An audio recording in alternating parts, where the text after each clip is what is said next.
What is up, Rocket Nation? Hello, YouTube. Thank you guys so much for joining me. Let's play some Assassin's Creed Shadows. In episode number 4, we got a lot of stuff done, mainly our first ever side quest. That one was called Thrown to the Dogs. This is actually where it finished off. And we also cleared out a temple just down the way down here. This was called Tennoji Temple. We got ourselves another knowledge point. We're going to be getting a few more knowledge points today as well. But the big thing that I want to get done today involves contracts. I want to teach you guys about contracts. But before we start all that, thank you guys so much for being here. I appreciate you guys so much. As always, if you guys enjoyed this episode, make sure you click the like button. Also, subscribe, click the little bell notification icon if you never, ever want to miss another episode of our Assassin's Creed Shadows playthrough. And also, there are now timestamps available in every single one of the episodes too, so that you guys can skip to exactly the parts that mean the most to you.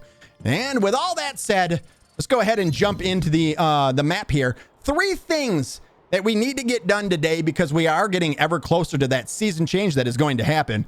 And they are going to be the contracts. We accepted the contracts back in episode, I believe it was episode number 2, when we first built the, and I'm never going to get this right on the first try. I'm trying to remember the name of it right now. I'm stalling. It is called the Kakurega. I nailed it. First try. The Kakurega. When we built the Kakurega, it allows you to accept, essentially accept contracts.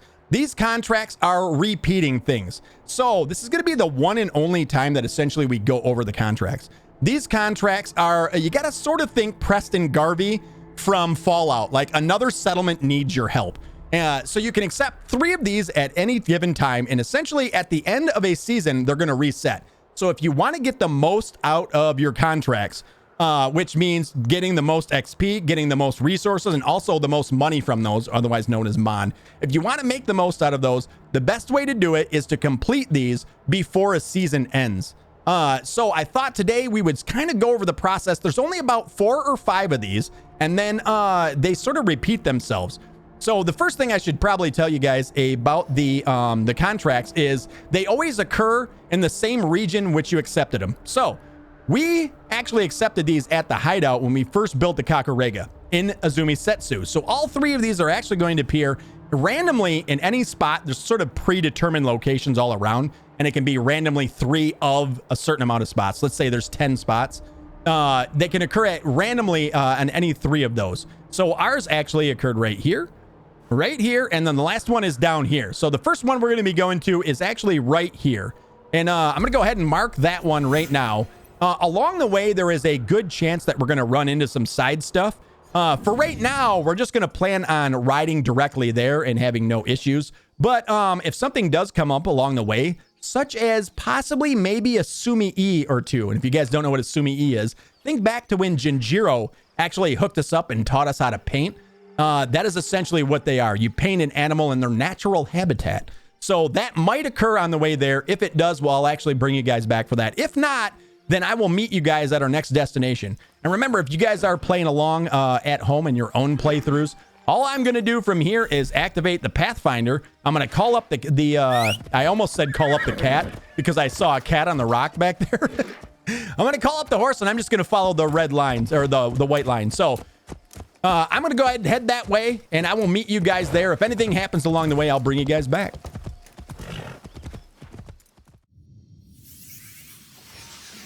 All right, welcome back, everybody. And just as I suspected, indeed, a Sumi-E has appeared along this road. So I'm actually going to show you where this is on the map. Just up ahead of us here, it's going to be located right in this exact spot. So I'm still haven't figured out what causes Sumi-E's to appear. Sometimes I can't ever get it to replicate in the same spot 100% of the time. But this one's actually going to be located right here. I'll zoom out so you guys can sort of figure out how far it is. This one is actually pretty difficult. This one's going to be for some pigs. So I see you. The best way to do this is actually going to be to go prone. Big thank you to Gunisher from the stream. He actually pointed out the fact that going prone makes this a whole lot easier. I need a closer look. I need to be quiet. Yep, so let's actually go ahead and go prone, and we're just going to sneak up and get as close as we possibly can. Good view from here.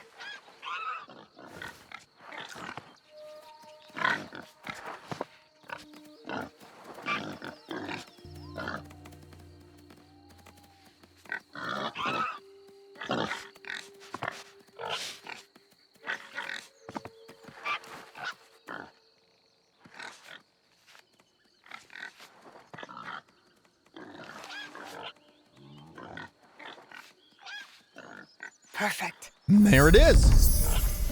So Sumi completed. We got a boar piglet pet, 500 XP, and also an epic wall decoration as well. So very awesome. Definitely worth stopping by and doing those. Only takes a couple of seconds.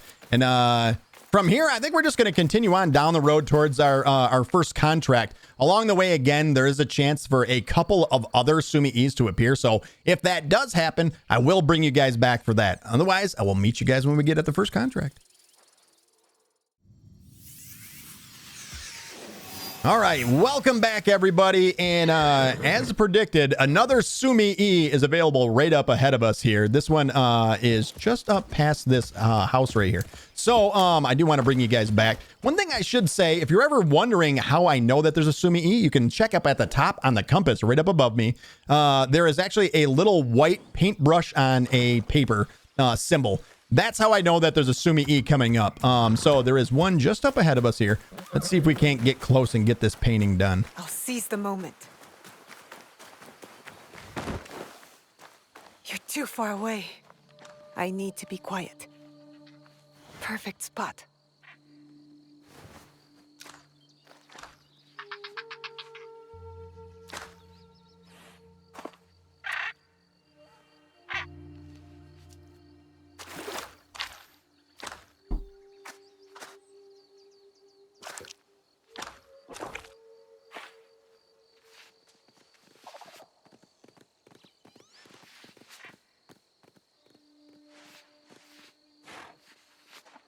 Got it.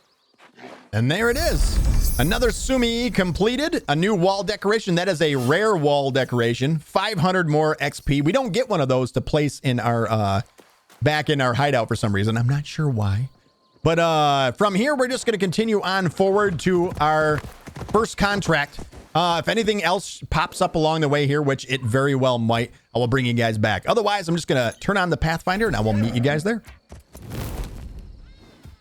All right, welcome back, everybody. And yet another Sumii has appeared just down the road from the last one. This looks like it's going to be some ducks or something on the side of the road. Let's stop off here and actually grab this one as well. Let's get as close as we can. Too far away. I need to be quiet. It's actually pretty easy to get this one.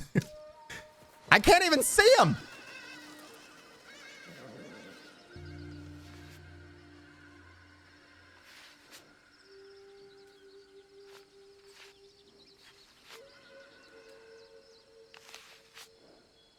Perfect. Perfect. They flew away. I don't know how that's perfect, but we got ourselves a new epic wall decoration, another 500 XP. The XP just pouring in from all the places. And we may have one more Sumii along the way here, but I'm going to continue to head in the same direction. And I will meet you guys when we get to the next destination.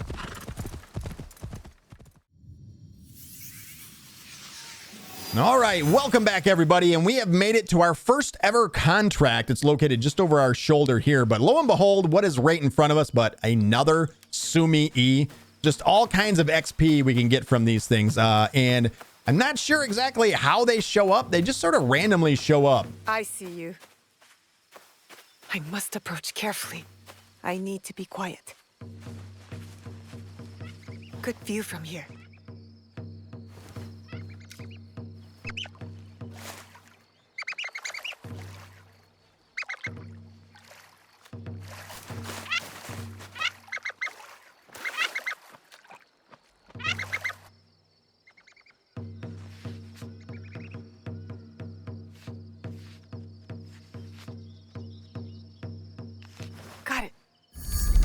All right, so we get the Mandarin ducks grooming each other Sumii completed. That gives us an epic wall decoration and also 500 XP. And now might be a good spot to explain exactly how contracts work, since we're about to do our very first one. So there are, I do believe, 4 different kinds of contracts. One's going to be destroy the target, which is just a box that you got to destroy. One's going to be assassinate the target, where you just assassinate a single enemy. The other is going to be a where you have to eliminate multiple enemies with an encampment. And then the other one is to loot a box. Those are the only ones that I've seen so far, and they're much like the old Preston Garvey, another settlement needs your help kind of thing. They're very repetitive, but there's no single best way other than these to get XP, resources, and also Mon. It's just a very reliable way to get all 3 of those. So we're going to do our first one right now. As always, whenever approaching one of these, make sure that you activate your Eagle Vision, locate everybody inside. You can gather a lot of information from this. Like we know right now that we have our first ever large elite enemy that we've faced off against, period, in our playthrough. We're going to have to deal with him at some point, but for right now, let's try and get these guys out of here. We're going to whistle this guy, see if he can't come out. Now, because of the icon, you know that this guy either uses a bow or a teppo, and a teppo is essentially a musket. So you know what kind of enemies you're dealing with due to the icon above their heads. So now that we got him out of the way, let's whistle this guy outside as well. And then we are going to have to deal with the big guy. I think we're probably going to pull him away from this, and I will show you guys how to fight the big brutes.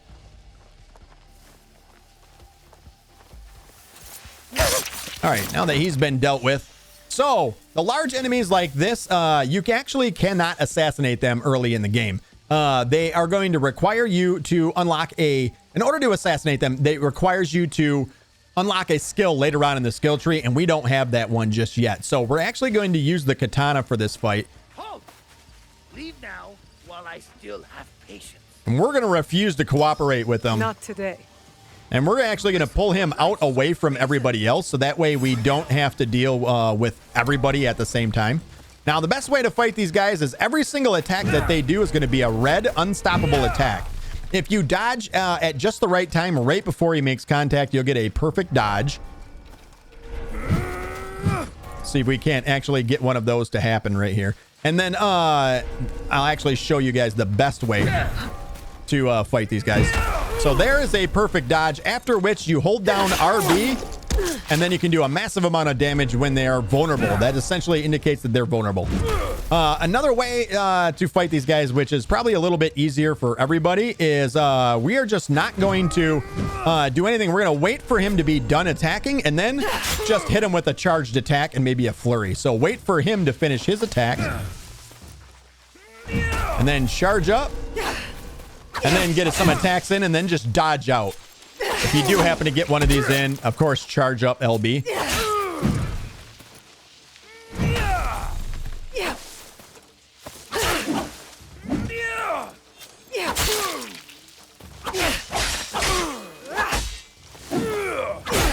So we got rid of his all of his armor now. So the yellow bar is his armor, white bar is health.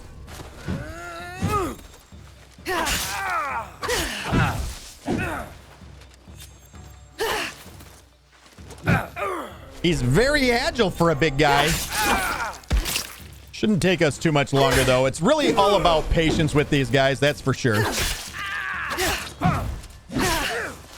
And you can kind of weave in some hits in between his attacks. Then when we do get an opening, make sure you do punish him. All right, so there's the big guy dealt with. Not too bad, but just really takes patience there in that situation.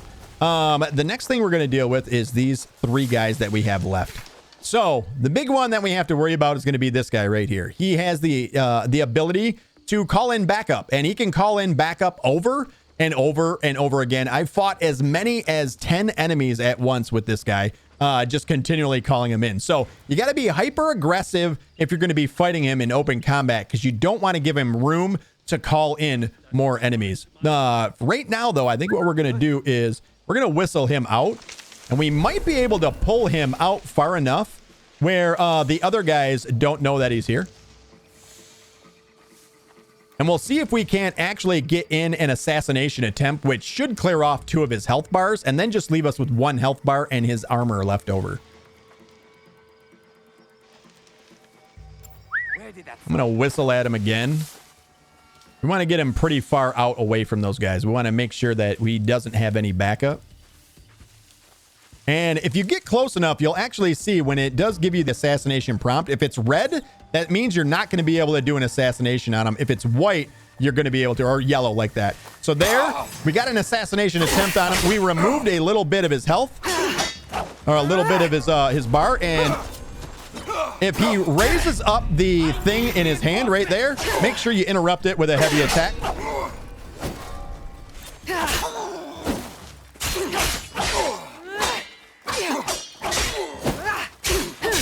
So we're just gonna dodge and swing. And there it is. We got him out of the way. He's the big one that we need to worry about. If he does call in more enemies, it might be just best to run in, break the object or destroy the target in there, and then get out because he can really cause issues if he has too many people coming in at the same time. All right, so the next thing we're actually going to do is come back over here. We're actually going to make use of our smoke bombs now. We're going to throw a smoke bomb right over here. Then we're going to sneak in past him. We'll get an assassination on this guy real quick. And now he has been kind of alerted. We'll try to just maintain, don't let him get get his eyes on us. We should be able to sneak up, get an attack on him right here.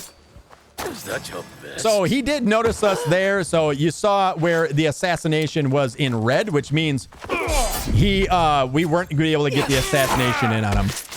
If you wait longer, sometimes you will be able to get the assassination, but now we're just in open combat with him. But one thing with him is he is a sniper, so if you get far enough away, you're actually going to notice that he will pull out a Teppo, and he'll attempt to shoot you from a distance.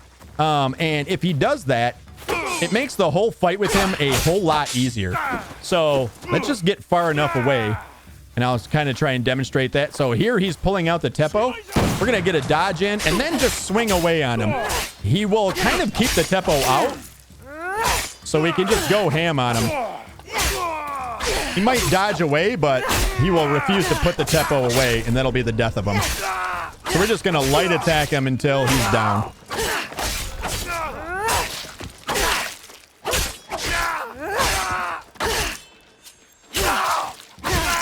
Oh, he does have one attack, though, I guess, where he can kick you, but no big problem.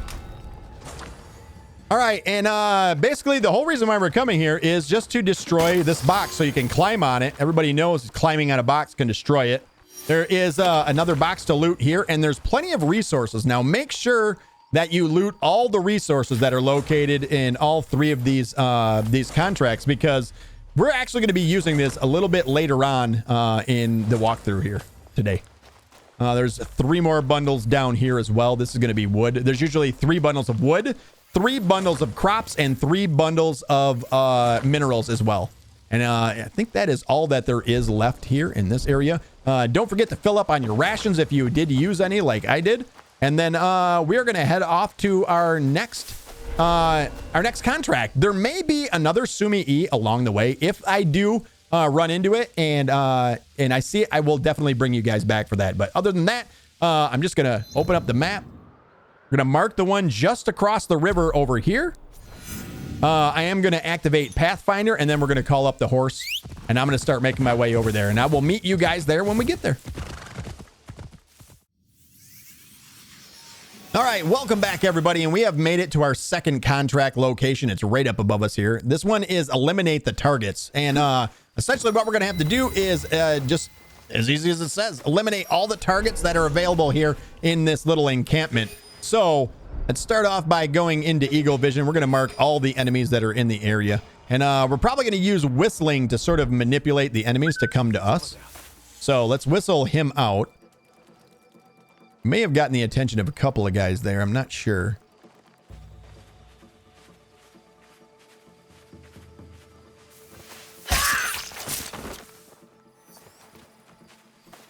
We'll get in this bush, do another whistle. Pull him over.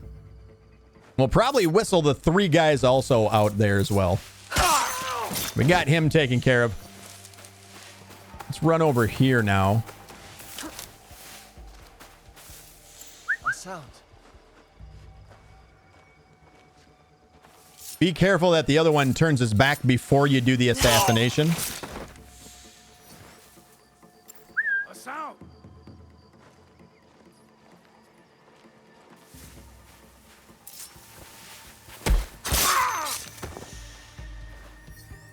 What was that?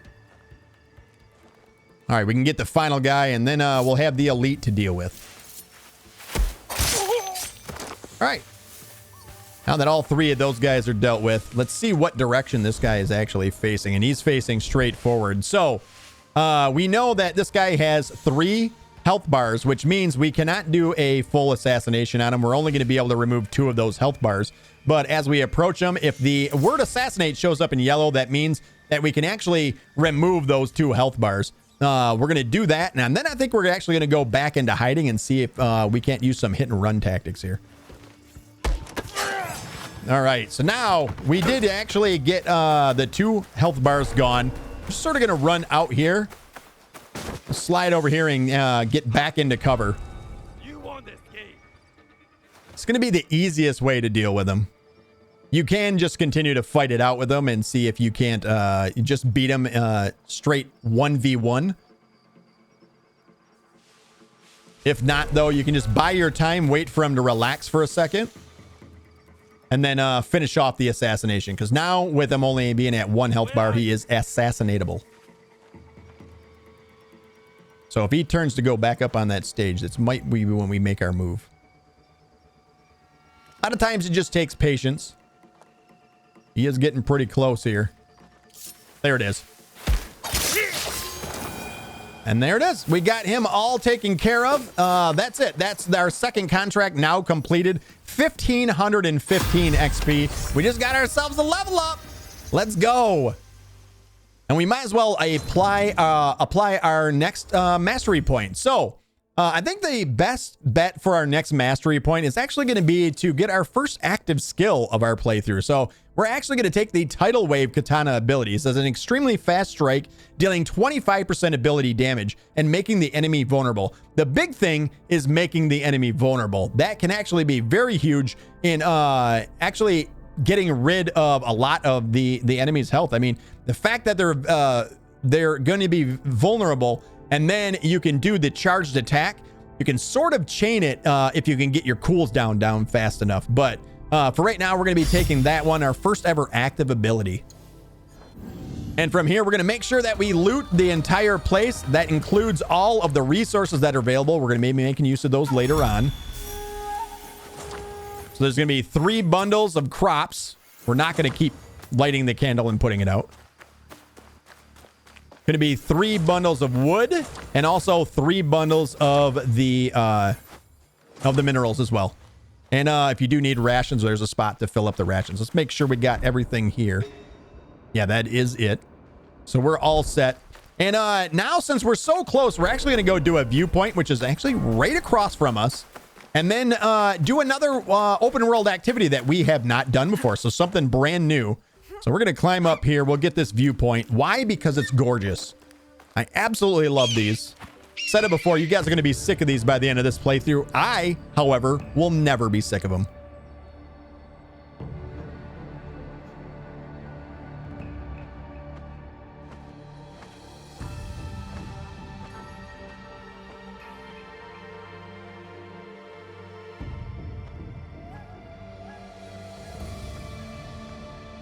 And as always, anytime you do a synchronization, make sure you hold down the left trigger, rotate around to make sure that any white dots get turned into question marks or other viewpoints.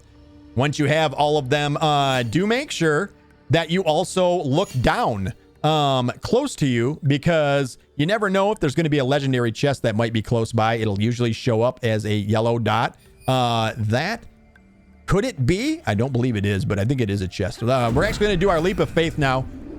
Right here in front of us is another box that we're going to open, and we're going to get some materials. And since I've been preaching it, we're going to come up here and check up here and see what this box actually is as well. And this is not going to be a legendary chest, but it is going to be a loot box that does give you some gear. So we got a new Tonto, which is awesome. We're not going to worry about loot right now, because I am going to be explaining loot a little bit later on in today's episode. So this is called the Path of Valor, and this is essentially a brand new kind of activity, which is parkour activity, essentially. So all you got to do is make your way from one end of this activity to the other. The yellow paint will lead the path of which you're supposed to travel, and it's pretty much self-explanatory. Parkour your way through, but one thing I do want to go over is how the how I feel like the to keep parkour feeling smooth and not random, because a lot of times you'll be holding down the A button, and as you're holding it down the A button, random things will tend to happen. So my way of doing parkour is I only press A when I actually want to perform a parkour maneuver. So after we cross over this, here will be a good example. When we're at the end of this, I'm going to tap A. I'm not going to hold it, because oftentimes when you hold A, weird things will start to happen. You'll jump in directions you don't anticipate, and then it just doesn't feel very good. So tapping A is the best way I feel like to perform any of the parkour maneuvers. So this right here is actually going to be a mechanic. The one failure point of this whole Path of Valor is going to be this. So when sliding down a little bit further ahead, there's going to be a point at which that becomes your only failure point here within this activity. So it's actually right here. So if we crawl over to the left on the wall here, you're going to see that we're going to have to drop down and slide. You want to make sure that you jump at the bottom of it and actually land on the, there's like a little branch sticking out. So jump, you'll hit that, and then you can make your way back across. From here on out, it's pretty self-explanatory. Follow all the yellow paint. If you do get a grappling point, make sure you use the grappling point. And eventually you're going to make your way to the end of the Path of Valor, which is right here.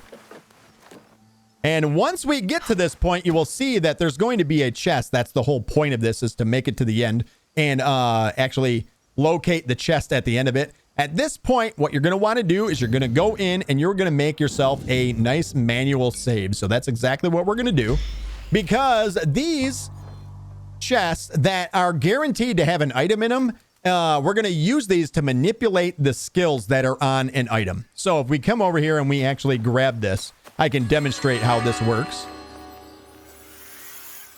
Upon opening it, we're going to get the same hood every single time that we open this. And if we go into we'll also get a knowledge point too. I feel like I should point that out as well. But if we actually go in here and we go to inventory and we look at the hood that we just unlocked, you can see that it has a series of stats on the top, and then it has a random perk that is just underneath that. This one is plus 50% adrenaline gain with a combo ender. I do believe that all of the stats can be randomized, as well as, and the most important thing is that the top perk can be randomized, and you can sort of use this to your advantage. So if we come back in and we actually load up that save that we just made right there, manual save number 10, and we get back out here into the world, we're going to re-loot this, and we'll be able to actually demonstrate how this is, you can sort of farm these chests for the exact piece of gear that you want and sort of manipulate the stats on them. So if we loot this again, we're going to get the exact same hood. Go to inventory, and you will see that indeed this one came to us a level higher. The stats are better, and the top perk has changed as well. So it's plus 24% armor damage with melee weapons, which is actually very good. So now I want you guys to figure out what is most important to you and farm up a piece of gear that you want. I'm going to do the same in the background here. And when I come back, I'll actually show you what I've chosen as the hood that I want. So I will see you guys once I get that awesome, amazing, truly epic piece of gear. All right, welcome back, everybody. And after a lot of farming, I think I got about the best roll that's going to work for me. There's many different rolls that I'm noticing that you can actually get on a helmet in this game, but ours is actually going to be right here. So, epic piece of gear, and we got 10% damage. So, it might not seem like a lot, but compared to a lot of the other skills or perks that we've seen in that top slot, most of them were very situational. This one, at least, is a broad 10% damage. Here you go. There it is. So I'm actually going to equip that one. It's going to be our first piece of epic gear that we have. And also look at how amazing it looks. This is the black color too. How dope does that look? I really, really like this one. Kind of the classic Assassin's look on that one. All right. We're actually going to be going over gear a little bit later on in the episode too. So after we're done here, All I'm going to do is we're going to mark off the next spot. So our final contract of the day is actually going to be located way down to the south. It's going to be a long ride. But before we go there, we're also going to stop off at this question mark because this is actually going to be a shrine. And at this shrine, there's a new open world activity for us to do. That's going to give us another knowledge point. And of course, as we look over in the mastery skills, because we earned a knowledge point here in this one, we only need one more. That one's going to unlock essentially the second row of perks across all of our perk trees. So all I'm going to do is mark the Pathfinder, turn Pathfinder on. I'm going to jump down, grab the horse, and I'm going to start riding over there. I will meet you guys when I get there, and we'll see what we see.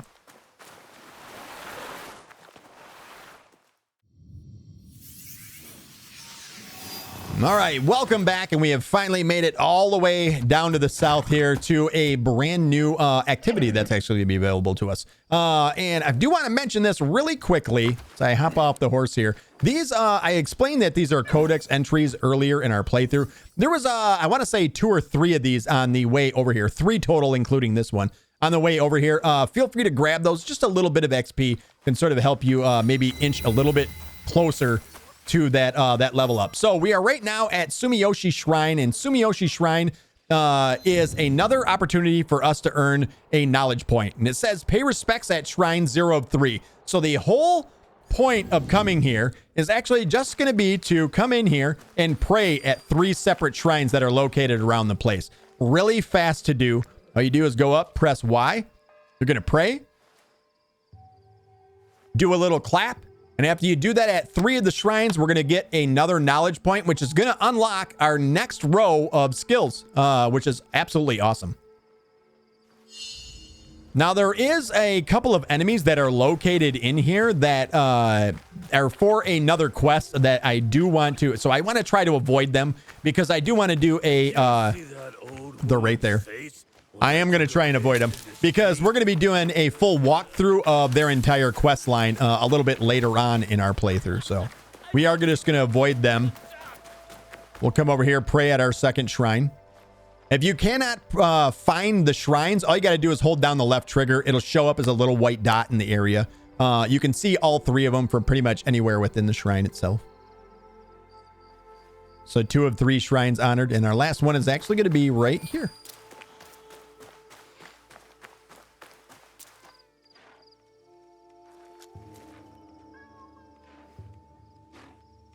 And I feel like I can hear a cat around here somewhere as well. We actually already unlocked that cat in the last episode. Episode number 4. Links down in the description. Now, I do want to mention before we leave here that there is an opportunity for a Sumi-E to occur outside here on these rocks that are actually right over here. You never know unless you get close to it whether or not it's going to be there, but you can see it is not there now. But do check just outside of Sumiyoshi Shrine. There is an opportunity for a Sumi-E to appear right there. All right. So next up, our next stop is going to be at our final contract of the day and of our playthrough, because I am not going to show these anymore after today. So I'm just going to call up the horse. I'm going to activate the Pathfinder. I'm going to follow the path, and I will meet you guys at our final contract. Okay, welcome back, Rocket Nation. And right behind me, we have our third and final contract. This one is going to be assassinate the target. This is going to be one single target that needs to be assassinated in here. And we're going to do so as quietly as possible. So let's actually get into our Eagle Vision, mark everybody that we can see. And it looks like it's going to be another one of the enemies that can call in backup. That's going to be the one that we have to assassinate. I believe this guy over to our right is going to be, he sort of walks back and forth between 2 different locations. I almost think we should handle this one by going around this way. Fight my way out. So let's come over around this way. A couple of guys very close to us right here. This is a little weird. We're kind of standing right on top of each other. Let's jump through here. Wait for it. It's a really busy shrine is what it is. A very busy shrine that they're praying at, I do believe. That might cause a problem for us. I'm going to go ahead and hop back out of here. Because I don't think anything's good is going to come if I grab one of those guys. So we'll let this guy come up here. Once he walks away, we'll kill the guy at the door. And then we'll whistle one of these guys away. All right, he's on his way out of here. Oh, he's kind of looking right at us, isn't he? Let's do this.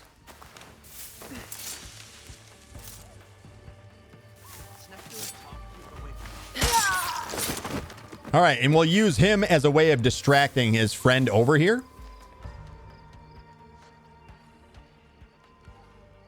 Those guys still aren't moving. We'll whistle one away once we take care of these three guys. Is he going to come back? Are you coming? I feel like if I move now, he's going to go the moment I move. Oh, I almost did it. See? Told you. So he's probably going to see his friend. We'll wait for him to move that way.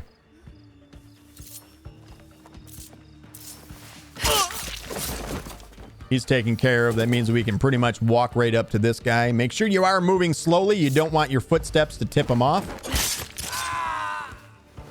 Good death sound. Well done. And we got another engraving there as well. Like I said, we will be going over engravings in their own episode. So stay tuned for that. Let's loot this guy here. Can I ever loot him? Thank you. All right, let's whistle this guy over. Are they both going to come? No, it's just one. All right. And we did just get spotted, unfortunately. That's not the greatest outcome. But we're just going to break line of sight. We'll run out in the woods here. Hide in a bush. The hope is the guy that can call in backup, it just stays back. That would be nice. Might be able to just work our way back around over here and get to this guy before he ever knows what's going on.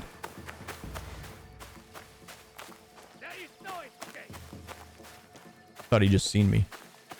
There is an escape. If I just run away, you will never ever see me again. All right, let's hop through here.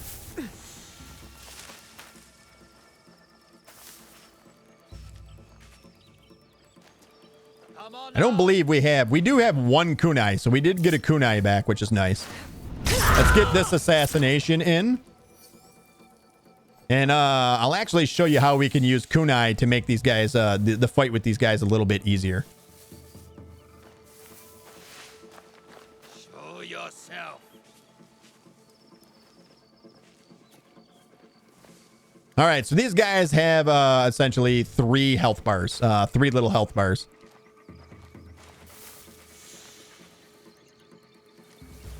We can actually aim one of these, and that immediately eliminates one of the health bars, and then we can bail from the fight.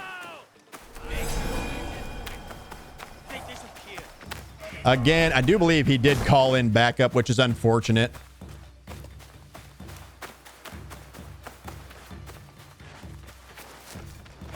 Wow, he got up on me quick. I'm not afraid of you. Investigate the area. Yeah, he did call in backup, so he's got 2 other guys. But as long as we take him out, that's the only thing that matters. I'm just trying to make this as easy as possible so that anybody, if you maybe aren't so great at the combat, the easiest way possible for you to be able to do this. So he is coming this way. Once it gets close enough, the assassination prompt should appear. There it is. Now he's dealt with. Now we can just get into open combat with these guys, and it's no worries. So let's actually use our katana. We'll just rush this guy. He is not aware of his surroundings. He deserved it.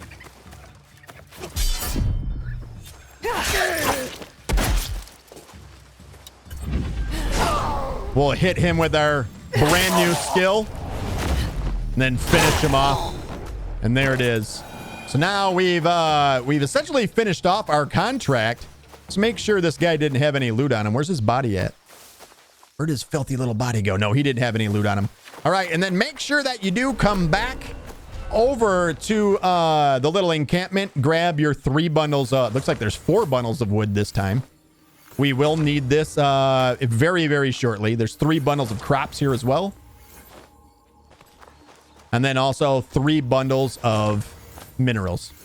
And there is a chest right here to loot. And that should be just about it for this area. If you did use up any of your rations, come over here, refill your rations. And we're going to step out front here. Apparently I can't fit through that little opening in the fence.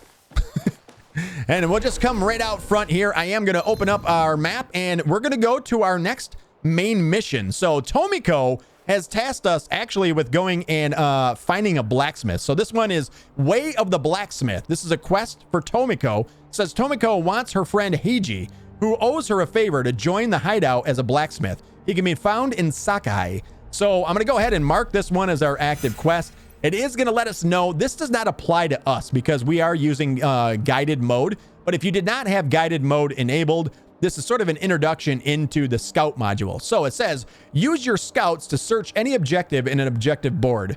Read the quest guidance carefully and dispatch a scout in the area you want to search by pressing X. If the quest guidance is too broad, use more than one scout to search a wider area or explore the area first to reveal points of interest. So essentially what you can do is rather than if you don't have guided mode enabled, everything will be done via the descriptions on the left-hand side of the screen, the upper left-hand side of the screen. You can use your scouts to try and reveal closer and closer points to where you want the enemy to be. I just chose not to play that way. I'm not a fan of having to sort of search an area. So this doesn't apply to us. So I just got that one marked. We're going to go ahead and set it, the Wayfinder or the Pathfinder on, and we're going to call up the horse. I will meet you guys once we arrive in Sakai for our next main mission.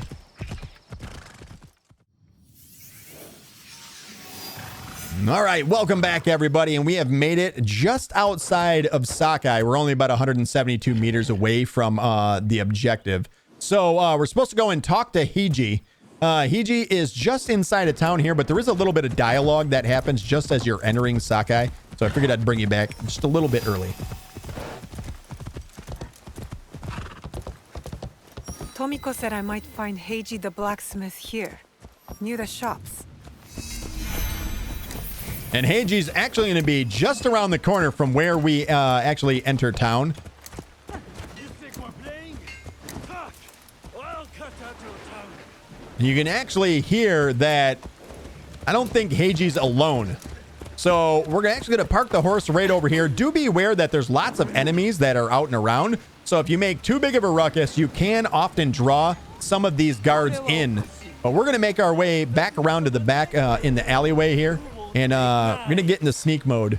That could be Heiji, and it looks like he's in trouble. All of the knives have been melted down. There is nothing to give you. I can't let them see me. All right, so we're going to assassinate the first enemy right here.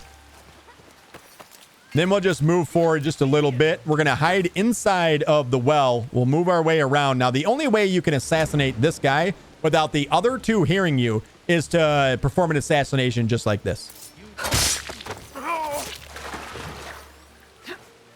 We'll go ahead and climb out now. And now we are actually going to make use of our smoke bomb. So down on the directional pad while holding the left stick, we're going to throw down a smoke bomb right here, right in between these guys, right about there.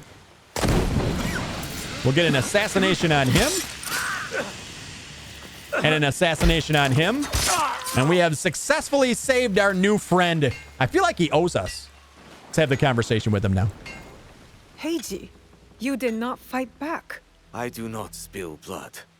I make tools. They could have killed you. Yes, perhaps. I hope I am as brave when death comes for me. I am not brave. I am broken. Broken? My parents built this forge to make tobacco knives. They were the best in Sakai, and very valuable. Then my parents were killed. I do not make their knives anymore. I'm sorry for your loss, Heiji. I'm a friend of Tomiko. She sent me to you. Tomiko? I am in her debt. We could use your help, Tomiko and I. Come to Setsu. Whatever debt you owe will be repaid. We might even find a way to fix what has been broken. There is nothing for me here now. I will pack what is left and come. Good. We will be waiting. And there we go. And up on the right-hand side of the screen, you can actually see that there's a new room for us to forge, a new room for us to build back at the hideout. So before you do leave, make sure that you grab all of the minerals. These can be used to actually craft the forge. And I think that's pretty much all that there is here. We are out of combat, so all we're going to do is just open up the map, and we're actually going to fast travel back to the hideout and build ourselves a brand new forge.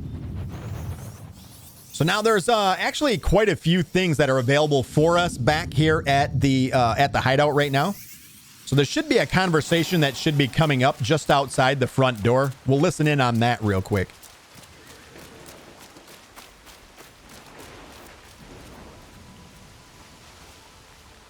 I never really knew her. So in a way, you're more my mother than she was. But I can't call you mother out of respect for her. So when I call you auntie, I really mean mother. Is that alright with you, auntie? Call me what you like, but you're not getting out of your chores, Junjiro. So you can see Jinjiro and Tomoko kind of developing a relationship along the way here. But if we come inside now, we'll go to the little build board. I don't know what else to call this. I'm going to call it a build board. We're going to go to the build board over here. Improve the hideout. The very first thing that we are going to do is not going to be to craft the forge. The very first thing that you should do when you are building up your hideout is you should definitely come over to the stables, hit the A button on it, and in the up direction is the upgrade.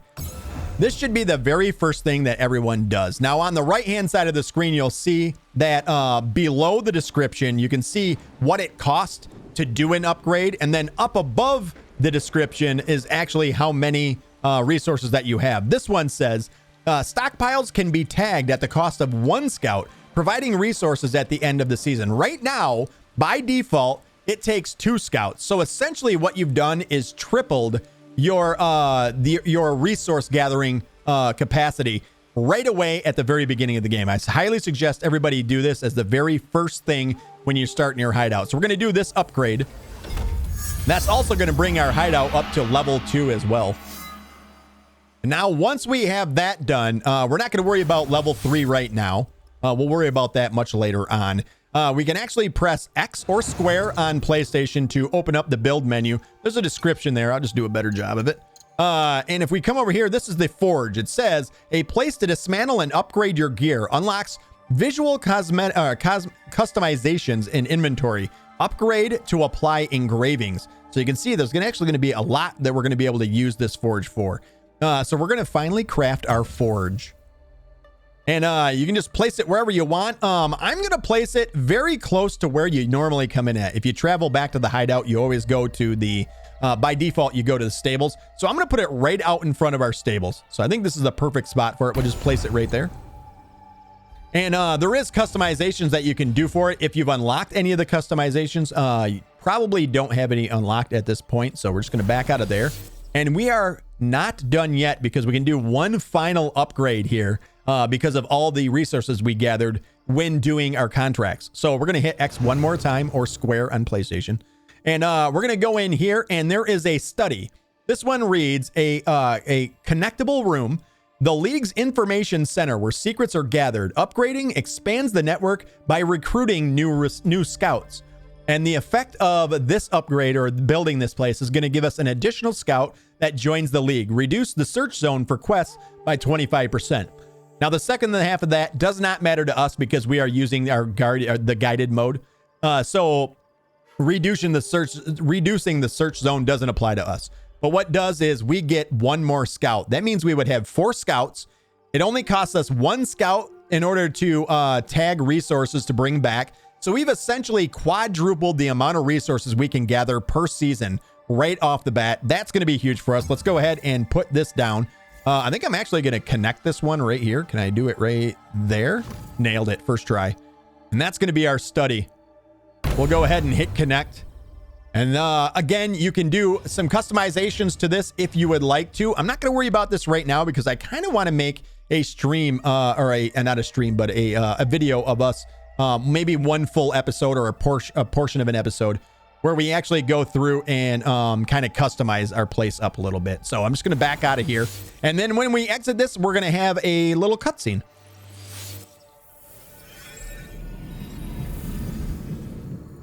The forge is done. I think your parents will approve. They were the best blacksmiths in Sakai before Oda Nobunaga killed them. Perhaps here I can honor them. I am in your debt again. Nonsense. You belong here. And don't thank me. Thank Naue. She found you. This is very good. Yes, it is.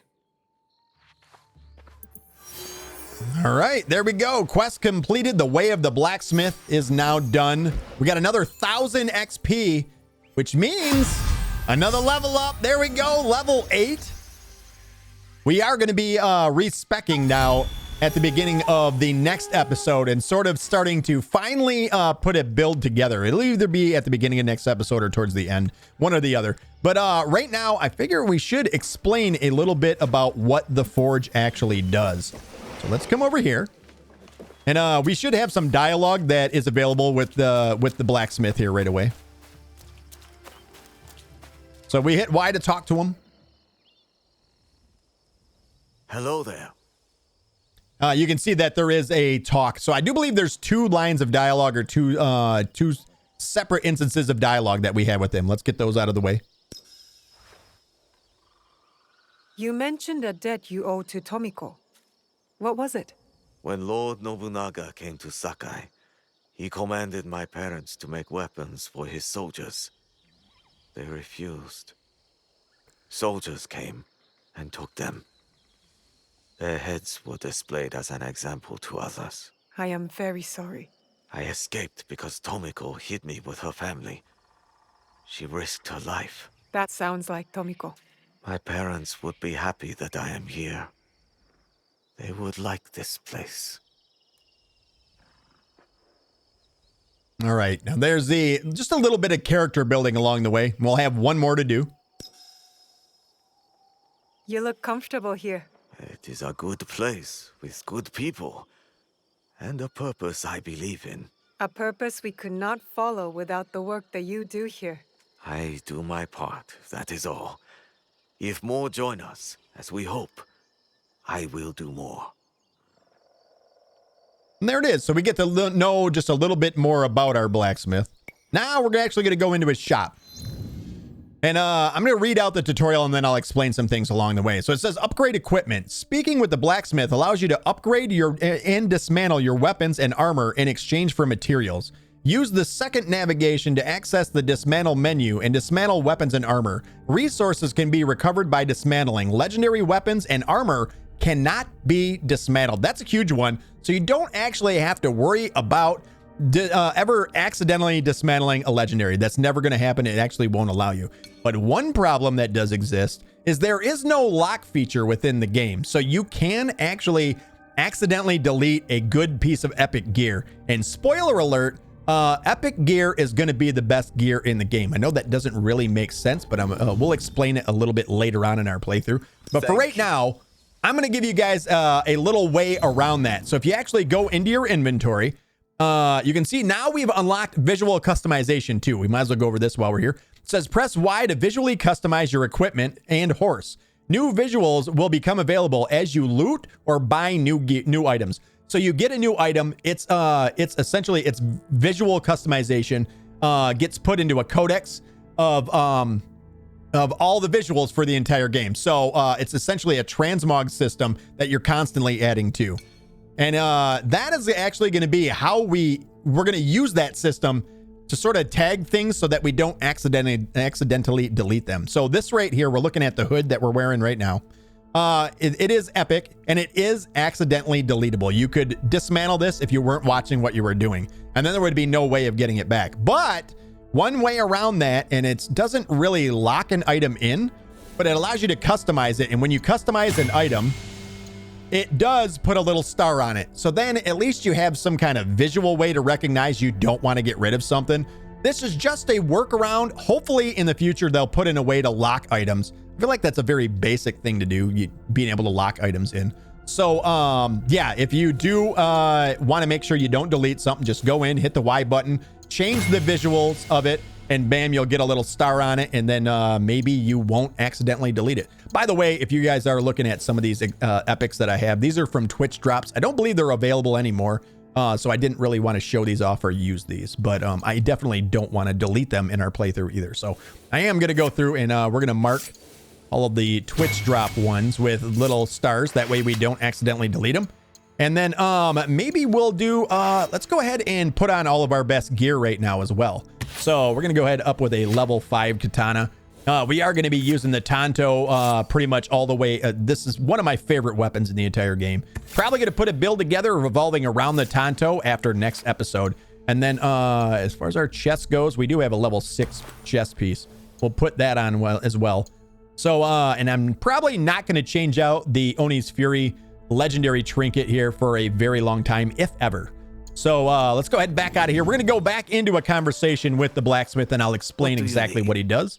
So in here, you have an upgrade menu. So you can upgrade your weapons and your armor. And basically it's going to cost you iron, sand, and mon. Up at the top right-hand side of your screen, you can see your mon is the furthest one to the right, and then your iron sand is next. After that is going to be gold, and then I forget what is. I think it's leather for the second one, and then the one closest to the center of the screen is going to be hemp.